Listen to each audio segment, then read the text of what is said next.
Hi, everyone. I'm Shanelle Kaul in for Vladimir Duthier. We are now following the breaking news out of Washington, D.C. A search and recovery effort is underway in the Potomac River in Washington, D.C. to find victims after an American Airlines plane collided with an Army helicopter over Washington. Emergency first responders are now scouring the river amid frigid temperatures. Officials there say around 30 bodies have so far been recovered, with another 30 still missing. The National Transportation Safety Board is leading the investigation right now, and here's what officials said earlier today.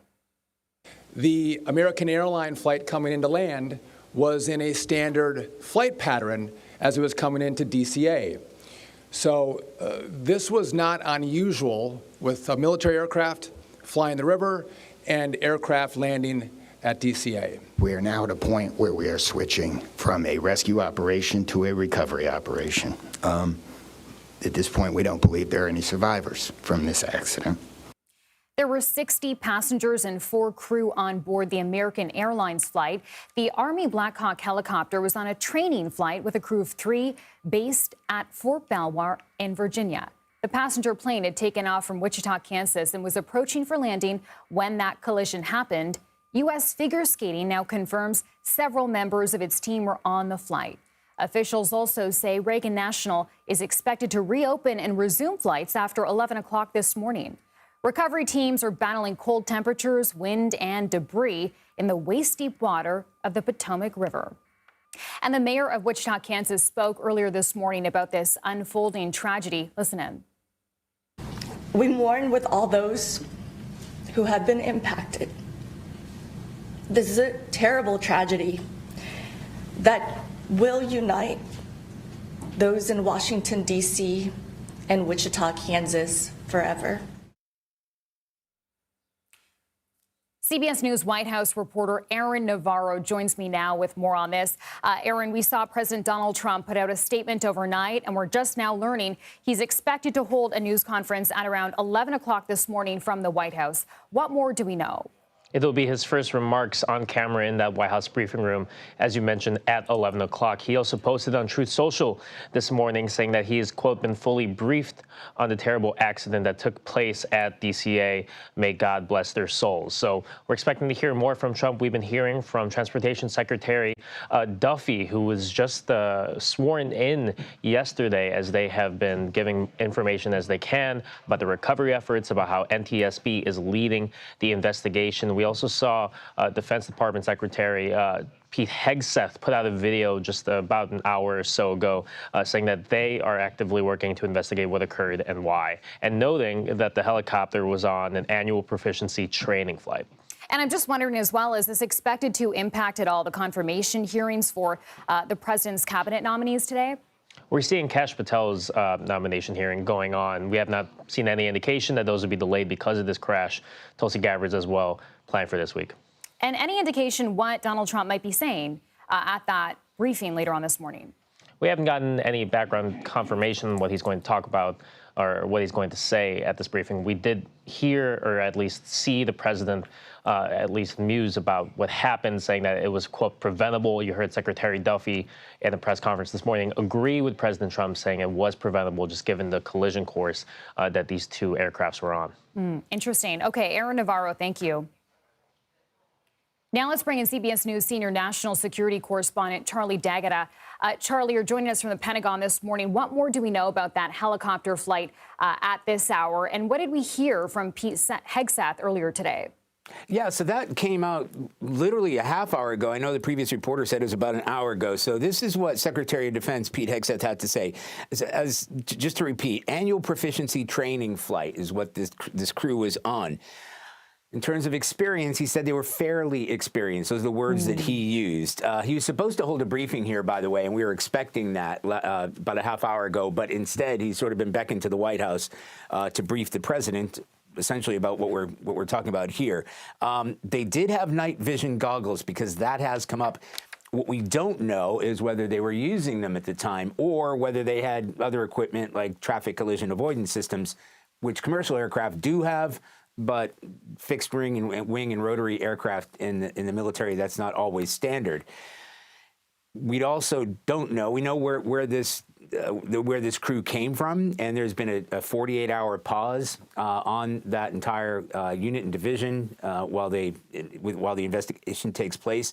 The Army and the DoD are helping the NTSB with the investigation, but we don't know. We know where they're from. We don't know where their flight path was. There have been some reports that we haven't been able to confirm that they may have left from Langley, the CIA area.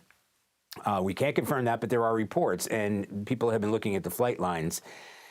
And I have to drill down on this. I've been here for 6 months or so, and I was astonished with the amount of traffic. To see Black Hawk helicopters up and down the Potomac right around Reagan National is routine. That's not rare at all. Even at night, it happens all the time. And I was really surprised when I came here to see that because the aircraft come in over this building at such low levels. The commercial aircraft, passenger airlines, and then you've got helicopters. But again, to suggest that this is a training flight doesn't necessarily suggest that the crew was inexperienced. This is an annual proficiency test and night flying. And I think we really have to determine, what went wrong. I hate to use the term stay in their lane, but that it is such a congested high traffic area, and military aircraft do have to coexist side by side with this very busy airport, which is right in the center of town, essentially. But this is routine. There shouldn't have been anything out of the ordinary that would have caused this collision. That's a really important point, I think, to make, Charlie. When people think of training flights, often they may think of inexperienced pilots. Based on what Pete Hegseth said in that video just released, as you mentioned, about half an hour ago, is there any better explanation for what may have happened and how those pilots were trained to handle a situation like this? Well, I don't know. Are you going to play the clip now to hear it? I believe we do not have that prepared at the moment. Okay, we've got it. Let's listen in. The unit involved, the Army unit involved, was Bravo Company 12th Aviation Battalion at Fort Belvoir. It was an annual proficiency training flight. And when we look at the crew, and not all kin have been notified, so we're going to withhold ranks and names at this point.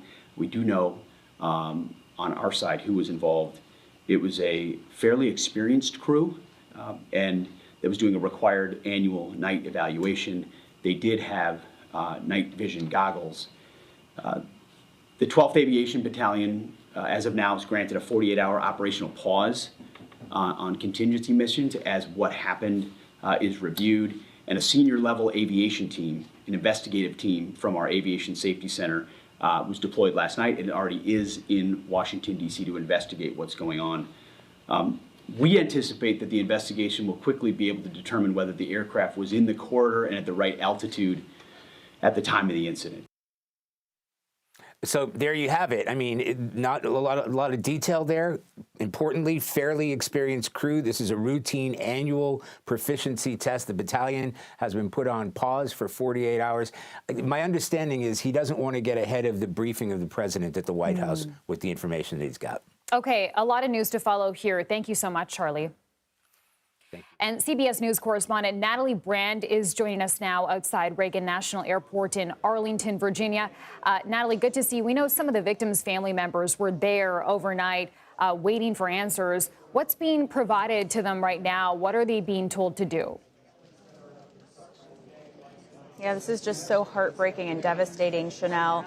The American Airlines CEO was here in D.C. Well, he is still here. He was at that press conference earlier this morning, updating the media, obviously expressing deep sorrow for those impacted, the families of the 60 victims, the passengers on that flight, and the 4 crew members.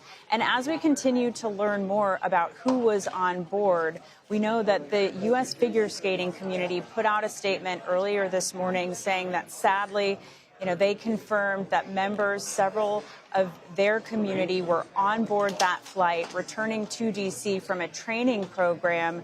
And just within the last hour, we learned that that includes 6 people from the Skating Club of Boston. The CEO of that club saying 2 coaches, 2 teenage athletes, and the athletes' moms. He went on to say it's a close-knit bond, and I think for all of us, we've lost family. So those just some of the people on board that flight from Kansas here to Washington. And then, of course, the military service members on board the Black Hawk. I know you were just talking at length about that. Such a huge tragedy, so much grief to process here on the ground. And amid all that grief, Natalie, of course, the search and recovery mission continues. And this is going to be a huge, huge mission under really tough conditions. So talk about what's happening on the ground there this hour. Yeah, overnight, Shanelle, first responders, hundreds of them, were searching, combing through the Potomac River, looking for any sign of life when this was still a rescue operation. They were working in extremely cold, frigid waters. It was very windy last night, so facing the complication of wind, again, extremely low temperatures and the darkness. Now that the sun is out, at least that provides a little bit of relief. But this has sadly, as you mentioned, turned into a recovery effort. And they will have to, expected to work through the coming days to try to retrieve more bodies from the Potomac. As you've been reporting, CBS News has learned from a law enforcement source that at least 30 bodies have been recovered so far. All right, Natalie Brand in Washington, thank you. And I want to bring in Stephen Wallace now, a former director of accident investigations for the FAA. Stephen, thanks for joining us. The NTSB, we understand, has now taken over this investigation. What does that mean, and what are next steps? How are these government bodies sort of working together to find out what happened?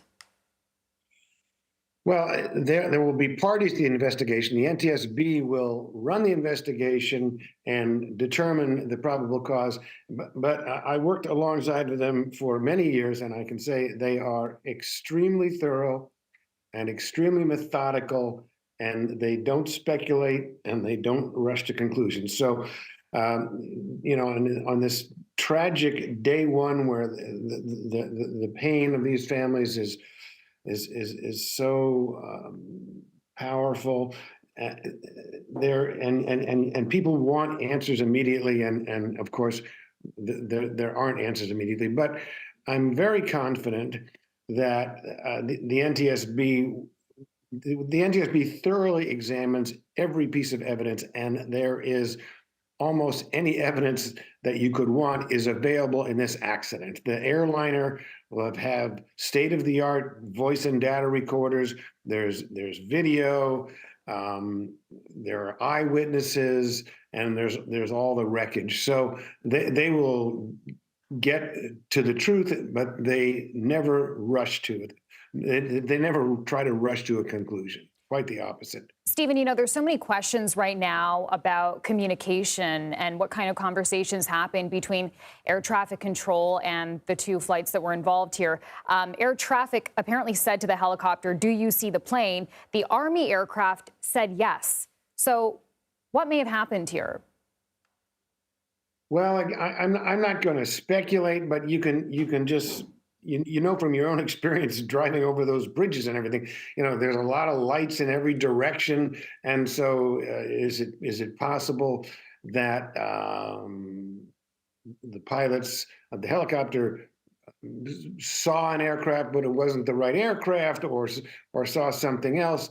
We just don't know. And I'm just not going to speculate. Was there a call to abort? Do we know anything about why that happened or didn't happen? I mean, would air traffic control not be able to see that this was coming? Well, I mean, the see and avoid, and the air traffic control spoke to the helicopter pilot and told them, it's a permitted thing where they can say, have you visually acquired? Do you see the aircraft, and stay and stay behind it? I would point out here that the airliner is equipped with a collision avoidance system, which will see the helicopter has a transponder and everything, which will make it visible. But that system, called TCAS, is inhibited at very low altitudes, like below 500 feet typically, because you would get just so many random advisories that where it's dangerous to really maneuver quickly close to the ground. So those systems, they still provide the traffic alert, but they don't.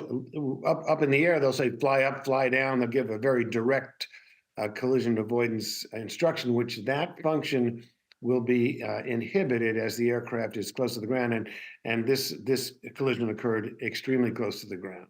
All right, Stephen Wallace, thanks for your time and perspective. Thank you, Shanelle.